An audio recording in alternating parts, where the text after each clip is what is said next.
여러분 한 주간 평안하셨습니까? 네, 이 어려운 과정에서도 하나님께서 우리를 예배의 자리로 인도해 주심을 감사드립니다. 이제 다 함께 자리에서 일어나서 5월 12일 주일 예배를 하나님과 함께 드리겠습니다.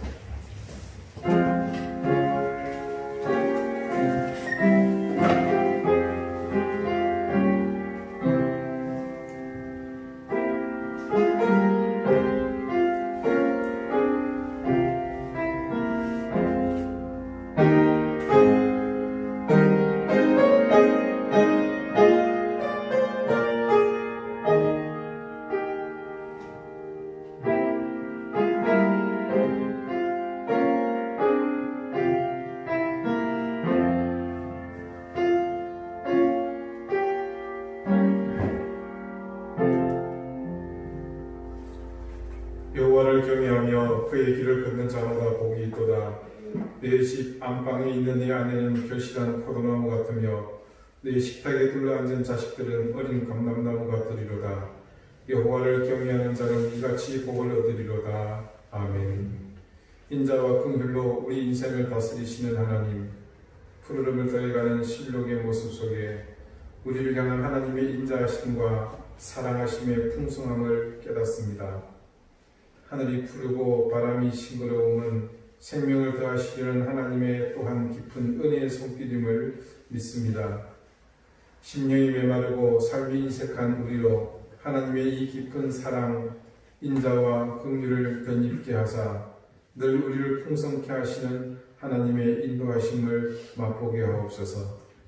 이 시간 주님께 드리는 이 예배를 통해 하나님의 놀라우신 은혜와 사랑을 깨닫고 온전히 엎드려 경배하는 시간이 되게 하시며 우리의 입술을 열어 하나님의 거룩하심을 찬양하게 하옵소서.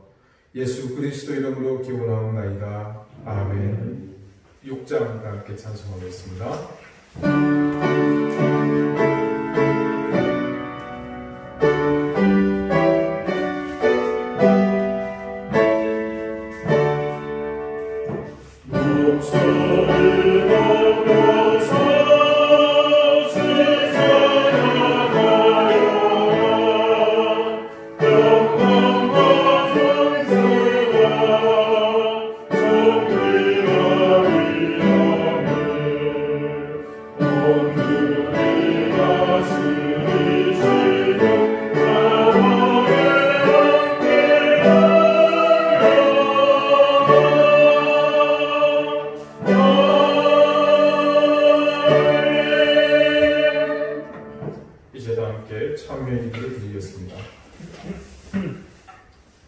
자비로우신 하나님, 상하고 통회하는 마음을 긍휼히 여기시는 아버지 앞에 이 시간 우리의 모든 죄와 허물을 남김없이 고백합니다. 아버지, 우리는 우리의 영혼을 지배하는 악한 영들의 손길에 이끌리며 나약하고 연약한 모습으로 살았습니다. 인내하지 못했습니다.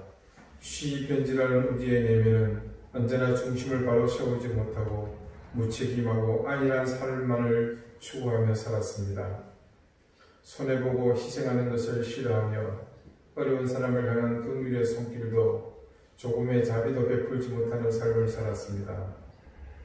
말씀이 우리의 삶을 비춰주며 우리로 깨달으라 요구하지만 하나님의 주권, 말씀의 권위는 우리의 손익을 따라 손바닥 뒤집듯 나의 작은 선택에서도 언제나 쉽게 버려져 왔습니다. 주님, 우리는 여전히 죄의 종노릇하던 이전의 삶 속에서 헤어나지 못하고 있습니다. 원망과 불평은 우리의 호흡과 같았고 절망과 좌절, 포기와 후회는 우리가 먹고 마시는 양식과 같았습니다. 주님, 우리의 이런 모습을 불쌍히 여겨주십시오. 어서 속히 이 구렁에서 벗어나게 하시옵고 주님의 온전한 손길에 이끌리게 해 주시옵소서. 이제는 하나님과 나만이 하는 죄를 생각하며 계속해서 침묵 가운데 참여의 기도를 드립니다.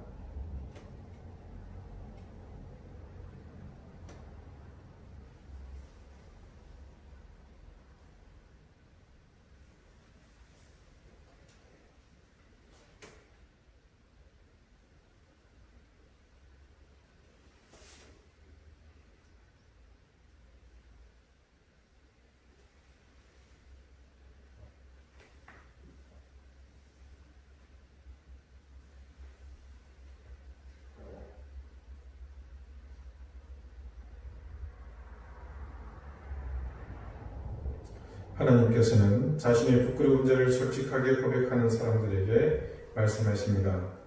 모든 사람이 죄를 범하였음에 하나님의 영광에 이르지 못하더니 그리스도 예수 안에 있는 속량으로 말미암아 하나님의 은혜로 가함없이 의롭다 하심을 얻은 자 되었느니라. 아멘.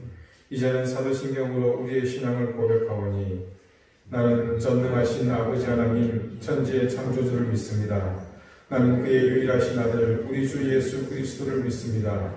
그는 성령으로 잉태되어 동정녀 마리아에게서 나시고 본디오 빌라도에게 고난을 받아 십자가에 못 박혀 죽으시고 장사된 지 사흘 만에 죽은 자 가운데서 다시 살아나셨으며 하늘에 오르시어 전능하신 아버지 하나님 우편에 앉아 계시다가 거기로부터 살아있는 자와 죽은 자를 심판하러 오십니다.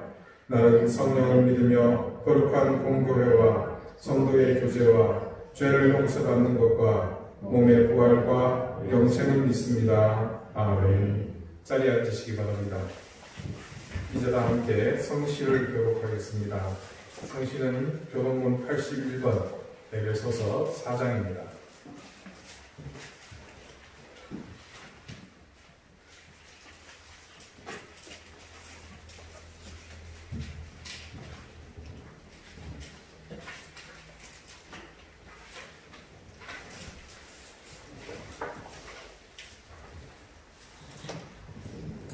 그러므로 주 안에서 갇힌 내가 너희를 권하노니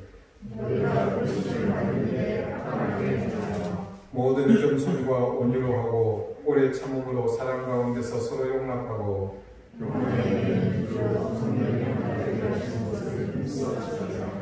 몸이 하나요 성령도 한 분이시니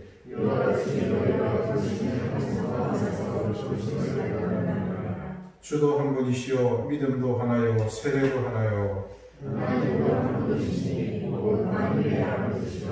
만유 위에 계시고 만유를 통일하시고 만유 가운데 계시도다. 아멘. 다같이 기도드리겠습니다. 자비로우신 하나님 아버지, 하나님의 은혜와 사랑을 감사드립니다. 오늘 아버지 하나님의 은혜와 사랑으로 구원의 백성이 된 우리가 드리는 이 예배를 받아주시옵소서. 세상은 언제나 우리를 삼킬 것 같은 마귀의 권세가 우리의 삶을 위협하지만 우리는 십자가의 은혜와 사랑이 언제나 우리 곁에 있어 절망과 죽음의 골짜기에 우리가 던져졌을지언정 주님의 크신 두 팔을 의지하기에 우리는 일어서며 부활하신 주님의 능력으로 승리할 줄 믿습니다. 주님, 오늘 주의 사랑하는 자녀들이 이곳에 모였습니다. 많은 시간 성전에 나오지 못하고 우리의 처소에서 주님을 바라보던 그 시간이 지나고 다시 이곳에 모여 주의 거룩하신 이름을 부릅니다. 우리에게 주님을 사랑하며 주님의 은혜와 사랑이 우리 가운데 있음을 믿기에 어떤 고난과 역경이 있다 하더라도 우리는 그 힘든 길을 걸어가신 주님만을 믿고 의지하며 나아갈 수 있음을 또한 믿습니다. 비록 병마가 온 세상을 뒤덮어 죽음의 공포로 둘러쳐진다 할지라도 우리는 어떤 것도 두려워하지 않을 것이며 놀라지도 겁내지도 않을 것은 그저 말씀만을 의지하고 주님이 우리에게 주실 그 길이 우리의 길을 인도하기에 그 길을 따라가는 우리는 그 두려움과 절망과 공포 속에서도 희망을 얻게 됨을 믿습니다. 주님, 이 고난의 때를 함께 손잡고 나아가는 저희를 기억해 주십시오. 세상의 영화로움이 우리에게 없을지라도 주님의 마음을 기쁘게 할 수 있다는 자부심을 가지고 누구보다도 스스로가 주님을 향해 부끄러움이 없기를 바라는 마음으로 함께 나아가는 우리 교회 식구들을 굳건히 붙잡아 주시옵소서.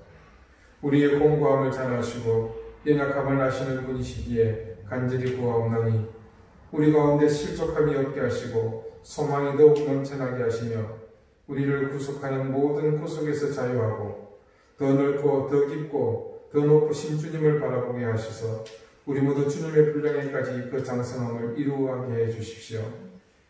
중국 우한에서 시작된 코로나 바이러스로 지금 이 땅은 상상도 못할 큰 고통을 겪고 있습니다. 이제 전 세계가 모든 나라와 족속이 이 죽음의 공포 앞에 그대로 노출되어 있는 이 상황 가운데 주님, 우리를 내버려 두지 마시고 우리를 불쌍히 여기시며 이 위협들로부터 우리의 삶의 자리를 지켜주시옵소서. 사랑하는 주님, 조선의 집사를 특별히 불쌍히 여겨주시고 박 원장님이 떠나고 없는 그 자리를 하나님께서 은혜와 사랑으로 함께해 주셔서 절망으로 살아가는 여종이 주저앉지 않게 해주시옵소서. 우리에게 주신 천국의 소망이 이 슬픔과 절망보다 훨씬 더 크고 정말 감동적인 것을 모두가 느끼게 해 주시옵소서. 우리 가운데 있는 연약한 지체들을 기억해 주십시오.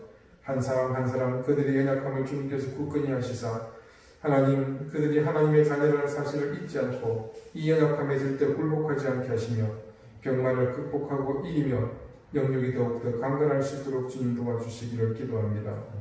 주님, 이제 우리가 주님 앞에 말씀을 듣습니다. 우리의 마음을 더욱 가난하게 하시고 겸손하게 해 주시옵소서.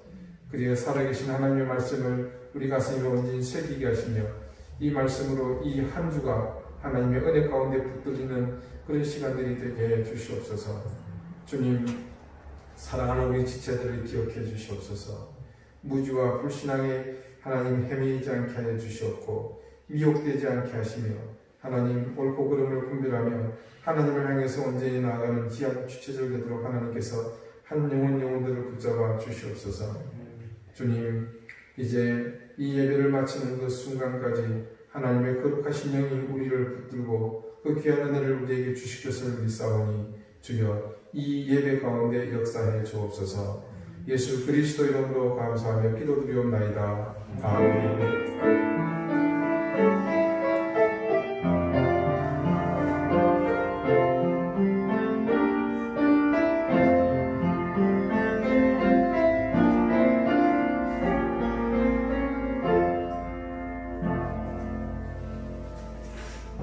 27장 다 함께 찬송하겠습니다.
성경 룻기 2장 3절 말씀입니다.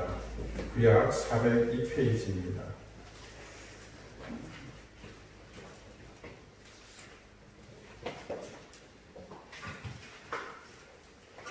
룻기 2장 3절 말씀을 제가 읽겠습니다. 이제 다 같이 자리에서 일어나 하나님의 말씀을 경청하십시오. 룻이 가서 베는 자를 따라 밭에서 이삭을 줍는데 우연히 엘리멜렉의 친족 보아스에게 속한 밭에 이르렀더라. 아멘. 자리에 앉으시기 바랍니다. 하나님께서 이 말씀으로 우리에게 은혜 주시기를 원합니다. 오늘은 우연히 이르렀더라 라는 제목의 말씀으로 하나님의 말씀을 증거하겠습니다. 사무엘상 3장 1절이 이렇게 기록되어 있습니다. 아이 사무엘이 엘리 앞에서 여호와를 섬길 때에는 여호와의 말씀이 희귀하여 이상이 흔히 보이지 않았더라. 이 말씀에 특별한 부분이 있는데 바로 이것입니다. 여호와의 말씀이 희귀하여. 사무엘은 사사시대의 마지막을 상징하는 인물입니다. 사실상 사무엘은 이스라엘의 마지막 사사라고 일컬어지기도 합니다. 즉, 이 말씀은 그러니까 사사시대에 있었던 그런 이야기입니다. 그 사사시대, 그 시대의 특징은 누누이 말씀을 드리지만 사람들이 자기 소견에 옳은 대로 행하던 때였습니다. 그러니 여호와의 말씀이 희귀했다라는 이 표현은 그때를 아주 적절하게 표현하고 있는 그런 말씀이라고 할 수 있습니다. 그 당시 그럴 때에 이스라엘을 괴롭히던 블레셋이 국경을 침범했습니다. 이스라엘은 그들을 맞아 에베네셀 곁에서 진을 쳤고 블레셋의 군대는 아벡에 진을 쳤습니다. 그런데 아시는 것처럼 하나님을 등지고 살았던 이스라엘이 하나님의 도움을 받을 수 있었겠습니까? 그렇지 않습니다. 하나님이 손 놓고 있는 이스라엘은 이방 민족들에게 심심하는 침공을 받아서 얻어맞기 입수였습니다. 그 시대 이스라엘은 그야말로 동네 폭신세였습니다. 하나님이 도와주시지 않는 이스라엘은 그야말로 허수아비였습니다. 지금 이 전장도 예외가 아닙니다. 내적으로도 그랬지만 외적으로도 이스라엘은 비록 블레셋과 대치는 하고 있다지만 전세는 절대적으로 불리합니다. 첫 전투가 벌어지고 그 전투에서 이스라엘 군 4,000명이 전사를 합니다. 너무나 당연한 결과입니다. 이렇게 되고 보니 이스라엘은 또 깊은 절망에 빠져들죠. 불안합니다. 사무엘상 4장 3절 전반부가 그 상황을 이렇게 증거합니다. 백성이 진영으로 돌아오매 이스라엘 장로들이 이르되 여호와께서 어찌하여 우리에게 오늘 블레셋 사람들 앞에 패하게 하셨는고. 웃기는 소리 하고 있죠. 어리석은 사람들의 푸념입니다. 하나님께서 도저히 그들 가운데 계실 수가 없음에도 불구하고 이들은 마치 나오미처럼 하나님을 원망하고 있습니다. 그러면서 그들은 이 사태를 해결하기 위해 전대미문의 일을 벌이게 됩니다. 그 내용이 바로 읽은 본문 그 뒤에 있는 후반부입니다. 여호와의 언약궤를 실로에서 우리에게로 가져다가 우리 중에 있게 하여 그것으로 우리를 우리 원수들의 손에서 구원하게 하자 하니. 자, 여러분, 자기 소견대로 자기 소견에 옳은 대로 행하다 보니 하나님을 찾는 방법을 그들이 알리가 만무합니다. 그런 사람들이 모여서 머리를 맞대보지만 스스로 하나님의 손길을 그곳으로 끌고 올 만한 그런 길은 요원하기만 합니다. 그런 와중에 그나마 다행이라고나 할까요? 이 전쟁에서 이기고 지는 것의 문제가 하나님께 달려있음을 생각해냈다는 것은 불행 중 천만다행입니다. 그런데 그렇게 생각했음에도 불구하고 실제로 해결 방법을 선택할 때는 역시 자기 소견에 옳은 대로 행했습니다. 그게 뭡니까? 전쟁터에 하나님의 법궤를 가져오고자 하는 것입니다. 왜 그런 생각을 하게 되었을까요? 이유는 간단합니다. 가나안 사람들이 그렇게 하거든요. 그 땅에서 그들이 보고 배운 대로 하는 겁니다. 법궤는 하나님 자체도 아니거니와 그 자체가 또한 경배의 대상도 아닙니다. 그런데도 그들이 그 법궤를 가지고 나와서 전쟁터에 두겠다는 것은 그냥 그것은 우상 숭배와 다를 바 없습니다. 이것을 우리식으로 표현하자면 지금 블레셋을 이기기 위해서 부적을 하나 가지고 오는 것, 그런 생각과 같다고 보시면 되겠습니다. 우리는 이 이스라엘이 왜 패배했는지 이유를 알고 있습니다. 이스라엘이 하나님의 말씀에 대해 불순종했기 때문에 그런 변화를 겪고 있지 않습니까? 그래서 지금 이 위기를 이길 유일한 방법은 다른 것보다도 스스로 하나님 앞에 겸비하고서 회개하는 길밖에 다른 길은 없습니다. 그런데도 하나님과 자신들 사이의 문제를 외면한 채 언약궤를 들고 갈 생각만 하고 있으니 설사 그 법궤가 어떤 능력을 발휘하는 신령한 신물이라 하더라도 하나님께서 그 능력을 제한하시지 않으시겠습니까? 그들은 몰랐습니다. 하나님께서는 이스라엘의 불순종을 단죄하시고자 예루살렘 성전까지도 포기하시는 분이라는 사실을 말입니다. 그 시대에 불순종에 익숙해진 이스라엘의 백성들과 지도자들은 하나님을 몰라도 너무나 몰랐습니다. 말 그대로 그들에게서 여호와의 말씀이 희귀했습니다. 결국 이스라엘의 선택은 악수였습니다. 처음에 이들이 법궤를 가지고 왔다는 소식이 전해질 때만 해도 이스라엘 군의 환호 소리에 마치 전쟁이 끝나는 것처럼 보였습니다. 그러나 결과는 처참했습니다. 그 전장에 가지고 온 하나님의 법궤를 어처구니 없게도 블레셋 군대에게 빼앗기는 일이 생기고 말았습니다. 자, 이제 하나님의 법궤가 팔자에도 없는 해외에 나가게 생겼습니다. 블레셋의 진영으로 옮겨가게 된 것이죠. 그리고 법궤는 그 블레셋 땅에 7개월 동안 머물게 됩니다. 그런데요, 여러분, 오히려 그 땅 블레셋에서 이 법궤는 하나님의 능력을 발휘하게 됩니다. 그 덕분에 블레셋은 아주 극심한 고통을 이 법궤 때문에 겪어야만 했죠. 블레셋 사람들이 이 법궤를 가지다가 제일 처음 둔 곳은 그들의 신인 다곤의 신상 앞이었습니다. 이게 신상에 써 있으면 발밑에 법궤를 두는 거죠. 너희의 신 여호와가 우리 다곤 신에게 패했다는 말입니다. 그래서 그렇게 놔두었는데 그들은 생전 듣지도 보지도 못한 희한한 광경을 목격하게 됩니다. 그리고 그 블레셋 땅에 온갖 재앙이 임하게 되죠. 자, 일단 자기 신이 하나님보다 뛰어나다라는 그런 상징적인 의미로 자기 신상 발 앞에 법궤를 가져다 놓았는데요. 정작 의도한 바와 정반대 상황이 일어나죠. 다음날 아침에 일어나서 보니까 이 다곤의 신상이 땅바닥에 엎드려서 마치 법궤에게 절을 하고 있는 듯한 그런 모습으로 이 상황이 바뀌어 있습니다. 부랴부랴 신상을 세우고 원위치해 놨지만 다음날 아침에 일어나 보니까 이번에는 이 다곤의 신상이 동가리가 나서 머리 따로 몸통 따로 다리 따로 나뒹굴고 있습니다. 그래서 결국 이 법궤를 다연지옥으로 옮겼습니다. 아스돗입니다. 그랬더니 이 법궤 때문에 법궤를 옮겨 보관하는 그 아스돗에 큰 재앙이 일어납니다. 난데없이 그 아스돗의 사람들에게 독종이 덮치게 되고 그 아스돗 지경이 온통 죽음의 땅으로 변하고 마는 그런 일이 생깁니다.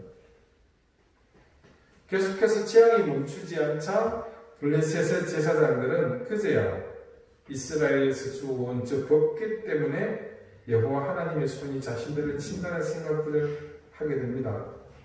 그런데 그 중에 대다수는 이 일련의 사건을 마치 우연의 일치로 그렇게 해석하는 사람이 있었습니다.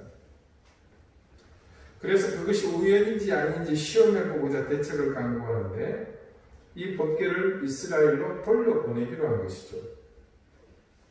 하지만 이 법궤를 수레에 실어서 돌려보내기로 작정하는 가운데 이들은 아주 정상적이지 못한 편법을 동원해서 이 법궤를 통한 하나님의 임재를 마치 우연인 것처럼 그렇게 만들려고 시도합니다. 그 시도는 대략 두 가지로 나눌 수 있습니다. 첫 번째는요, 한 번도 멍에를 메어보지 않은 그런 암소를 선택을 해서 이 수레를 끌게 합니다. 그런데 거기에다가 이 암소는 조금 전에 새끼를 낳은 소입니다. 이게 젖먹이 소죠. 그래서 소를 키워보신 분들은 아시겠지만 새끼 낳은 소는 지척에 송아지가 없으면 꼼짝도 하지 않습니다. 그리고 지금 자기 눈앞에 새끼가 보이지 않으면 난리 납니다. 그것을 이 블레셋의 제사장들은 노렸습니다. 분명 어미소는 수레를 끌고 가지 않을 것이고 그러면 그것은 하나님의 역사가 아니라 우연히 일어난 일이라고 우길팡이었습니다. 송아지가 울면 소는 절대 꼼짝하지 않습니다.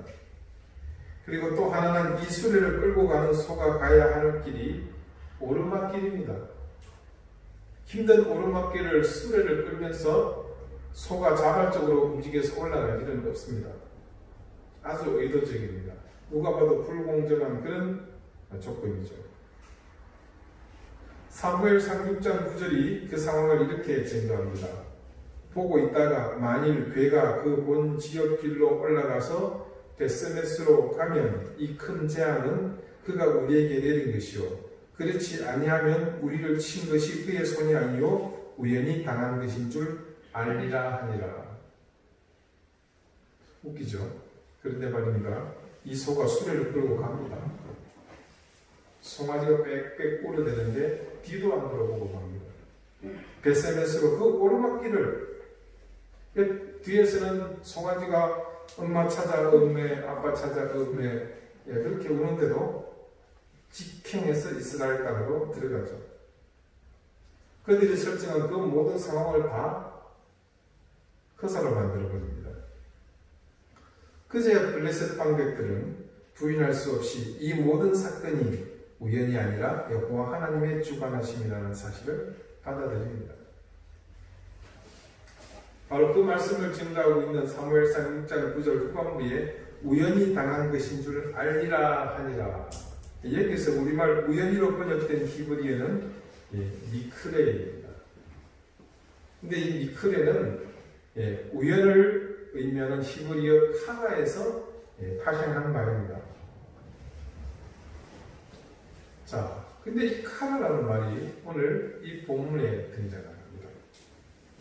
여러분, 세상의 역사를 이끌어 오신 하나님의 손이 우연히 움직인 적은 단 한 번도 없습니다. 우리가 기도하면서 하나님을 바랄 때 하나님께서는 우연을 통하여 움직이시는 것처럼 보이시곤 하십니다. 자, 누군가는 이것을 두고서 이렇게 표현합니다. 하나님의 놀라운 겸손합니다. 드러내놓고 일을 하시지 않고 우연처럼 살짝 슬며시 그들의 백성을 어루만지십니다. 그러나 사실은 치밀하게 움직이시는 여호와 하나님의 손길, 말 그대로 그것은 신의 약속입니다. 그래서 이것을 경험하고 맛본 사람들은 하나님의 성실하심과 사랑하심, 그리고 그분의 위대하심을 찬양하지 않을 수 없게 됩니다. 그러므로 마치 근사하게 우연인 것처럼 포장은 잘 되어 있고 또한 잘 감추어진 것 같지만 이 룻기 전체를 관통하고 흐르고 있는 하나님의 자비로우심은 절대 우리가 우연으로 봐서는 안 될 것입니다. 오늘 본문의 말씀과 같이 룻이 보아스의 밭에 이르게 된 것이 하나님의 약속과도 같은 도우심이 있었기에 가능했습니다. 결코 그것은 우연히 일어난 일이 아닙니다. 그것이 왜 우연이 아닌지 이제 한번 보십시다. 여러분, 나오미의 인생 후반부를 핸들링하시기 시작하신 하나님은 제일 먼저 무엇부터 시작하십니까? 이 베들레헴 땅에 오랫동안 지속되었던 기근을 멈추게 하셨습니다. 그리고 하나님은 보아스라는 이 베들레헴 성에서 가장 유력한 기브올 하일, 영웅을 준비하셨습니다. 그리고 난 후 마침내 며느리 룻을 이 현장에 보내도록 그 모든 상황에 역사하고 계셨습니다. 룻의 처지에서 보자면 이것은 우연일 수도 있습니다. 그러나 이 첫 만남이 앞으로 이루게 될 먼 훗날의 엄청난 일을 생각하면 어떻게 이것을 우연이라고 말할 수 있겠습니까?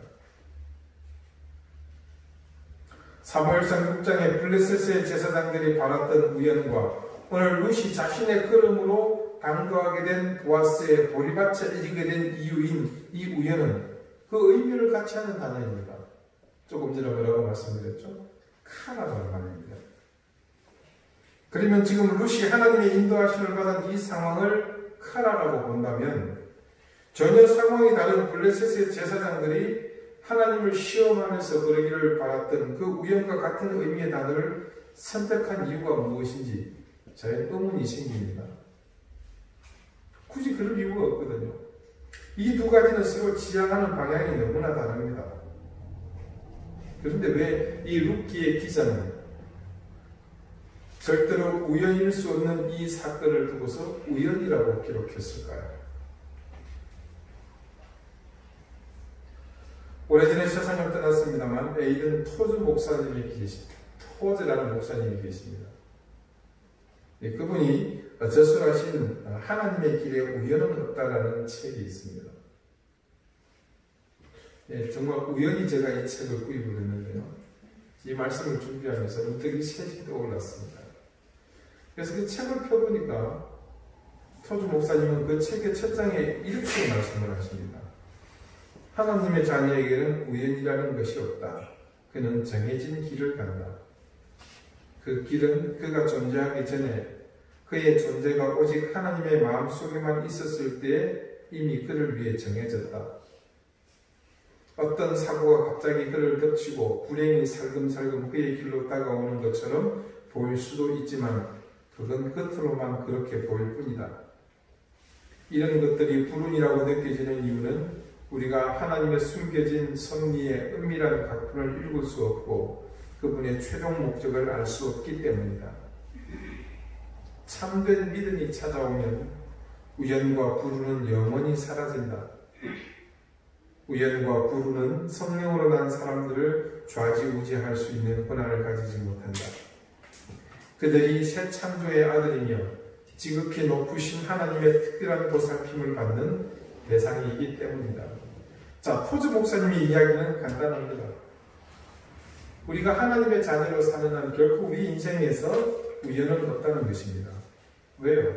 모든 것이 하나님의 섭리 안에 있기 때문입니다. 오늘 왜 이렇게 재수가 없는 거야? 이런 거지 같은 일이 생기냐? 그거 아니라는 겁니다.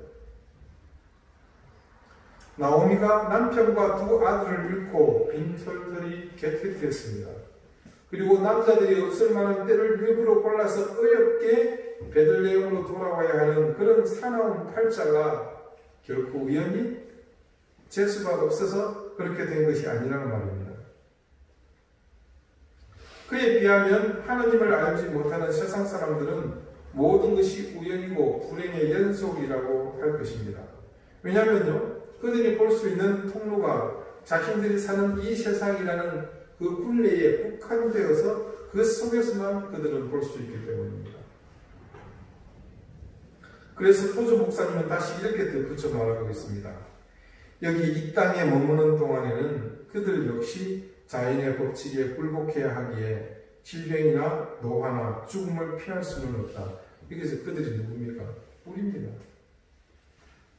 분별력이 부족한 사람들은 이것을 보고 그리스도인들도 다른 사람들과 다를 것이 없구나라고 중얼거릴 것이다.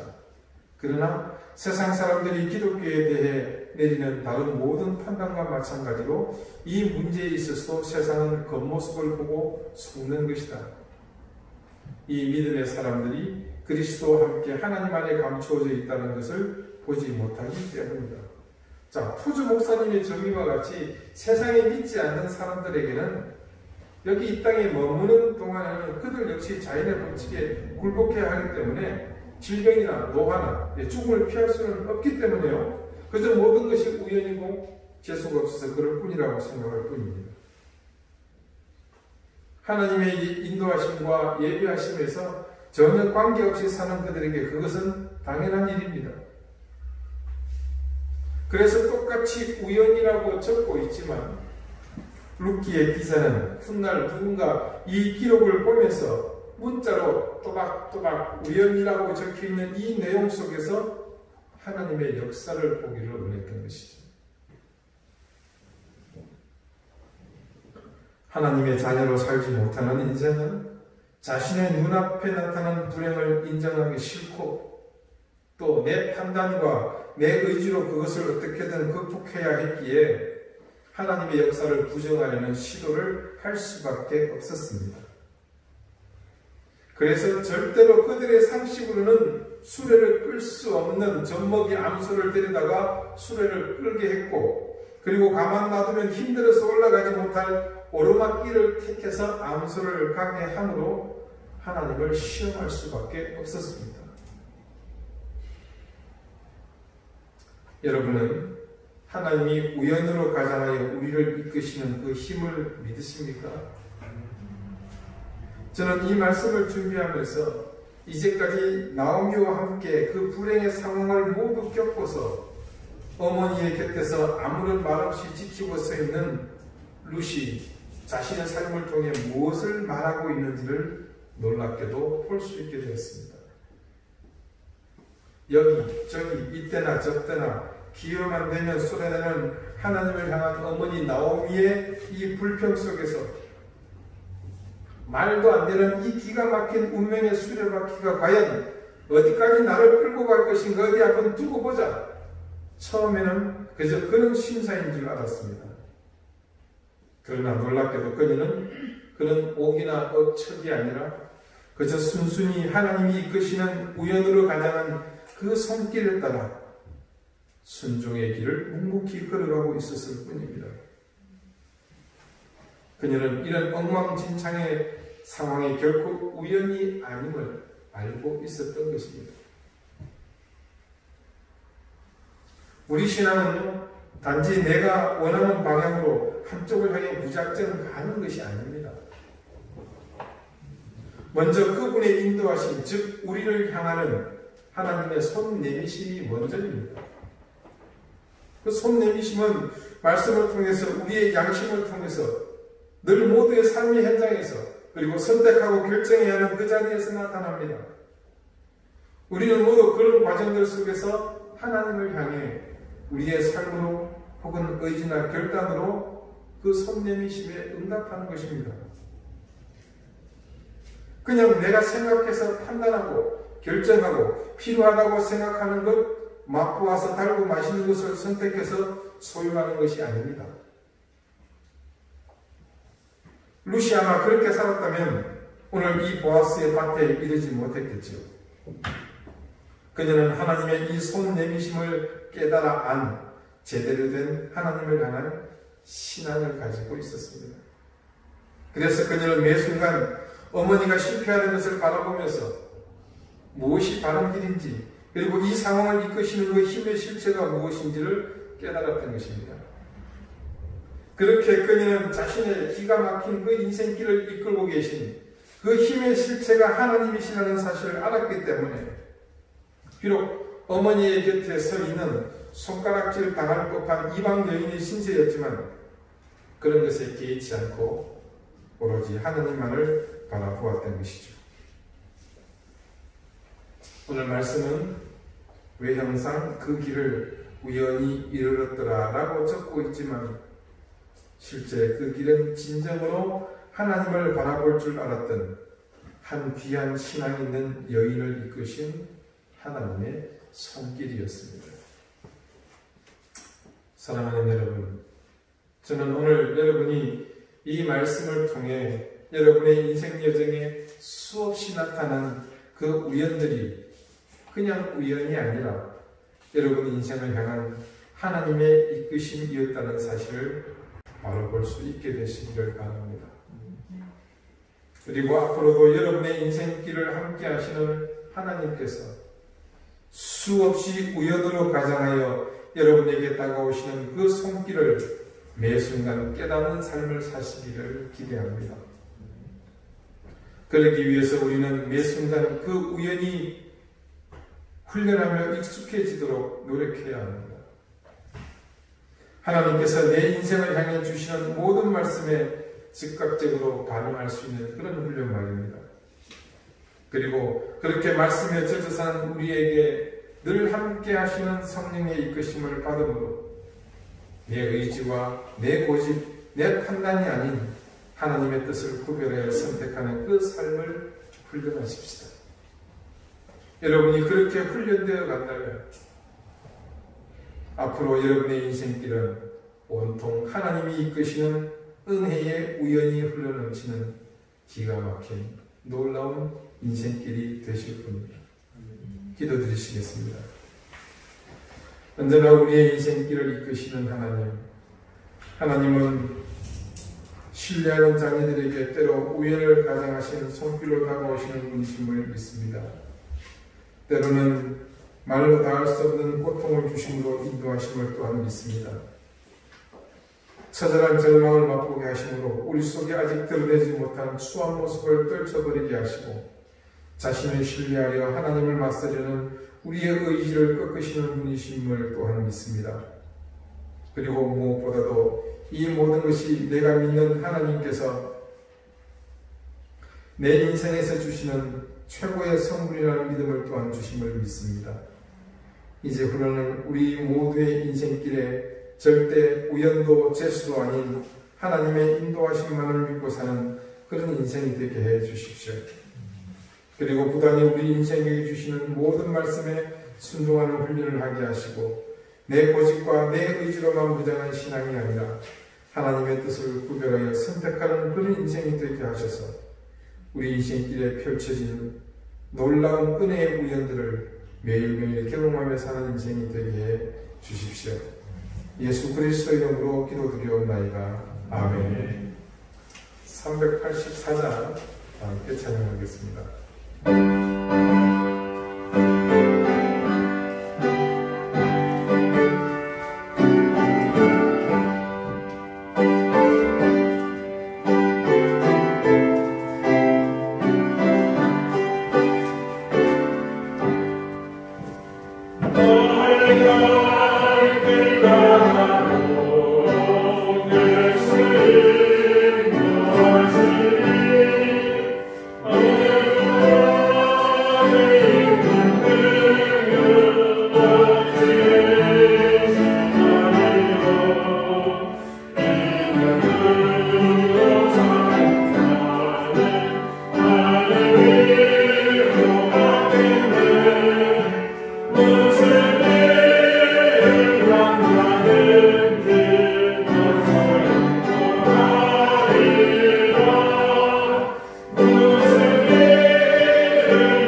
하셨었기에 오늘 우리가 이곳에 있고 또한 우리가 하나님 앞에 예배드릴 수 있음을 믿습니다. 하나님을 사랑하는 자녀들이 주님 앞에 나올 때에 빈손으로 오지 아니하고 하나님 주신 것 중 일부를 정성껏 구별하여 하나님 앞에 드립니다. 이것은 나의 모든 것이 하나님의 것이며 하나님께서 주신 것임을 믿음으로 고백하는 증표이니 하나님 드린 손길에 그 믿음과 그 삶을 귀하게 여기며 기뻐하시고 받아주시옵소서. 저에게 하나님께서 하늘의 신령한 은혜와 땅의 기름진 복을 더하시고 그 삶의 현장에 생업이 가정과 자녀들이 큰 은혜와 복을 누리게 해주십시오. 예수 그리스도 이름으로 감사하며 봉헌 기도드립니다. 아멘. 예, 교회 소식은 뭐 특별한 내용은 없습니다. 여러분 감기 이 바이러스 예방에 만전을 기하시고 지난 연휴 때 보니까 하늘은 우리 성수기 때의 모습과 똑같더라고요. 보니까 숙박업소는 전부 다 많은 사람이고 또 유원지마다 길가마다 차들이 넘쳐나는데 아무래도 우리 스스로가 조심하는 길밖에는 달리 방법이 없는 것 같습니다.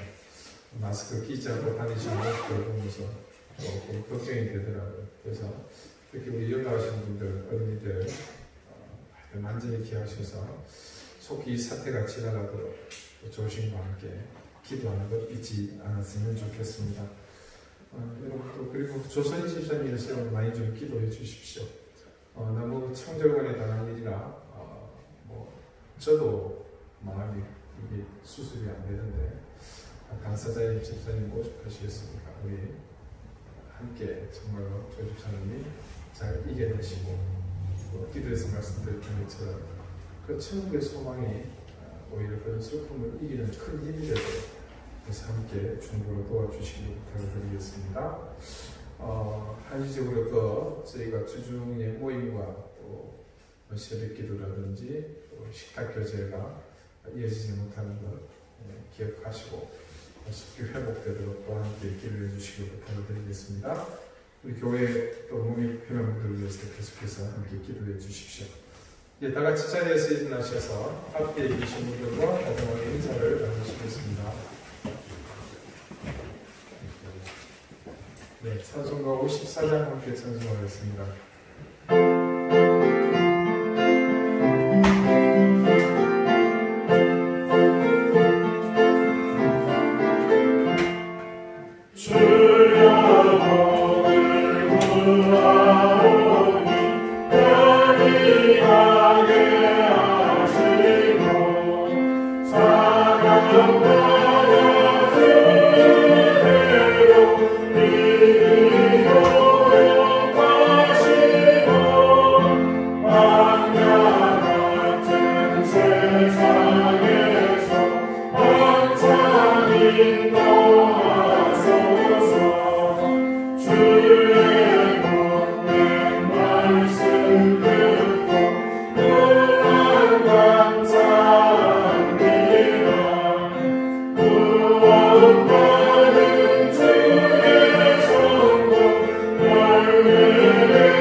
이제는 예수 그리스도의 은혜와 하나님의 사랑과 성령의 교통하심이 우리가 하나님의 자녀로 살아가는 우리 이 신길에 겪는 모든 일들이 결코 우연이 아니라 하나님께서 우리를 은밀히 그리고 세심히 살피시는 손길임을 기억하며 하나님께서 우리에게 주시는 그 우연의 은혜를 믿고 살아가기를 소망하는 우리 사랑하는 방주교의 모든 성도들과 또 그들의 가정과 생업과 주신 귀한 자녀들을 위해 이제로부터 영원토록 항상 함께 하시기를 간절히 축원하옵나이다. 아멘.